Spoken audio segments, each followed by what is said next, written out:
January Journal 2021. Log entry day 8. Gratitude. I woke up earlier today, early enough to listen to a couple of chapters of an audiobook before recording this thing. I'm learning something. I'm always thankful for learning. If you find that I say something that's wrong, you can always correct me because I love learning. I never started this platform as a means to become a teacher.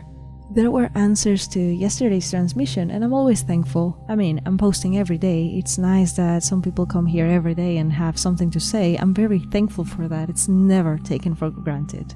I woke up in a good mood. When does that happen? It's very rare that it happens. I wake up very groggy and I don't want to live. But today it's fine. I woke up in a good mood. I'm thankful.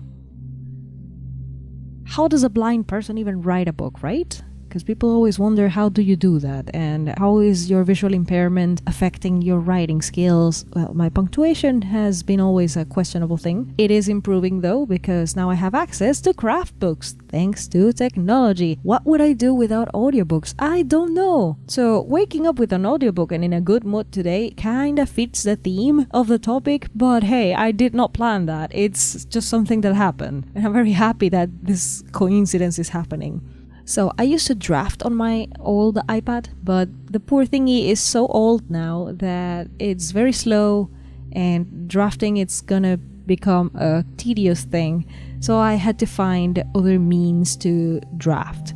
Now, I still use the iPad for reading aloud some of the documents because iPad software is way better than Android. But very recently, there was an addition to the mobile app of Microsoft Word because I use Microsoft Word for drafting all my things. Scrivener and all the fancy-dancy documents, it doesn't work for me. I don't know how to navigate them and they are not very accessible and they are not free. I'm blind and broke, and it's not just a purposeful use of alliteration. It really is what I am. I am blind and broke. So free. Or very cheap at least. Scrivener ain't cheap. And I'm not gonna win NaNoWriMo just to buy it. Sorry. No. So I draft in Microsoft Word, or I sometimes draft documents on Evernote and then just copy paste on Microsoft Word. And I'm gonna tell you why. Because Evernote has the function of dark mode, which Microsoft Word doesn't have, Google Docs doesn't have. It's a nightmare. Horrible nightmare to try to draft something and looking at a white bright background after hours of drafting. I will get tired. I would only pull off 2 pages per day.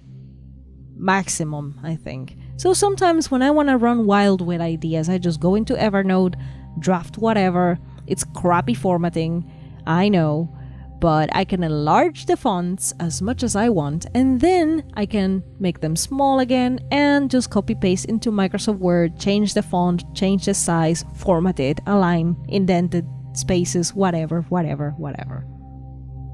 For a demonstration of how I enlarge the font sizes or how I navigate drafting a document on Microsoft Word, I am running the screen so you can see me just typing whatever comes to my mind, and I was intending to use this as a screen recording for this entry, so of course I am typing. Well, I hope there are not many typos and such things, but here you can see that I navigate, that sometimes I zoom in and zoom out and check for typos even before I turn on the read aloud function. Now that Microsoft Word has the read aloud function, I think I have a win-win with mobile phone drafting. But what happens when my phone is out of battery, my charger is a piece of crap, and I need to draft something? Well, I have to come to the laptop.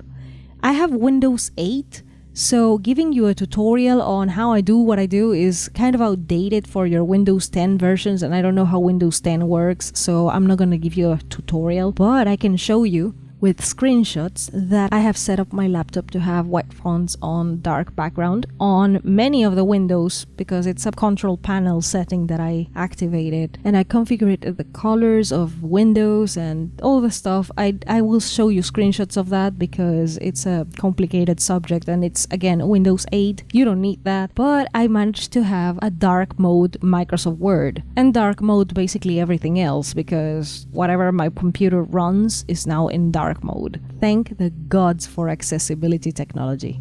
What would I do without technology? I know some people don't like technology and they like to romanticize the past, and there's nothing better than writing by hand, and sure, I know that writing by hand is the ultimate shit for you sighted folk. I know, I can appreciate it, but well, I cannot do it, so I rely on technology. I have to work my way around it. If I want to write a good story, I need accessibility, and I need to know what I'm doing and where I'm going, and without technology, I wouldn't have that. I wouldn't even be recording this. I will always be thankful for technology in that regard. It could be bad for other things, like it will drive you to procrastination and multitasking and a lot of things that do not contribute to your writing. I'll give you that. But that gets solved when the person creates a little bit of self-discipline, which is what I'm trying to do these days. I'm making a change. So I don't blame technology for that. Technology is just the tool. Now, we don't have much teachings of how we use the tools, so they get misused. No wonder I write sci-fi, huh? But technology is just a tool. There's no other way around it. It could be convenient, it could be broken, it could be good, it could be bad, it could be misused. I am trying to give it the best use I can in everything I do. Why do I need a dark background? My retinas are open. I get more light than average, so staring at a bright screen for a long time will cause literal pain in my eyes. And yes, I need several breaks during the day. I don't use dictation. I don't have softwares like Dragon because I don't trust them. I have an accent or many accents and I never speak the same way, so I don't know how much an AI can understand my speech patterns, and I just don't trust it. I prefer to type the words myself. I want to know that I misspelled a word so I can look it up and oh, that's the correct spelling. Well, depending on my device and what English they have set up for default, American English will tell me something is misspelled, and then British English will be like, oh, that's okay, and I am confused still. But aside from that, I would still prefer to type the words myself, and if it's not correctly spelled, at least I know it's not correct, and that would mean that I need to learn something new. If I'm just saying the words and never looking at them, how am I going to learn proper spelling? If ever. Accessibility is great, but it's not an excuse for me not to learn new things. I don't want to go that far. If I can still type the words, I will type them. I know there are some people who don't have hands, or they cannot use their hands. Dictation would be the best solution for them, but that's not my case. I have my hands, I will use them. I've got used to not caring about screen typing. I don't mind. I can type with my thumbs, I can type with a few fingers on the tablet, I can use the regular physical keyboard. It's muscle memory. I have got used to that. It's not the same speed. I think I can write a bit faster, of course, on a physical keyboard, but I can type fast enough on the phone or the tablet to generate more or less the same amount of words. So it is all like playing piano or guitar or violin. It's never going to be the same movements, not even between guitar and violin, because, violins have no frets. You have to figure out the position of your fingers without any other guidance. Unlike the guitar, where you have clear guidance of where the fingers should go to make a different chord. So it's all about muscle memory. And I am lucky enough to have flexible hands that adapted to mobile phone, tablet, computer, Bluetooth keyboard, anything. It takes a while though, but I have done it. It is all about adapting yourself. I think that's the most important message, is not what software do you use or like what is your impairment and how it affects you. It's more about how can you adapt to whatever your condition may be. So if you happen to find this and you use dictation, I am not mocking you for it. It's the way that you work. Not the way I work, but it's the way you do. And there's nothing wrong with that. If you write by hand, if you hate technology, hey, you do you. It's great. I need technology to work around my impairments. So, technology is a tool, and we adapt and we decide how we use our tools. This would apply to physical planners as well. I cannot do that. I cannot do planning to save my life. No, because again, it is writing by hand and I suck at that.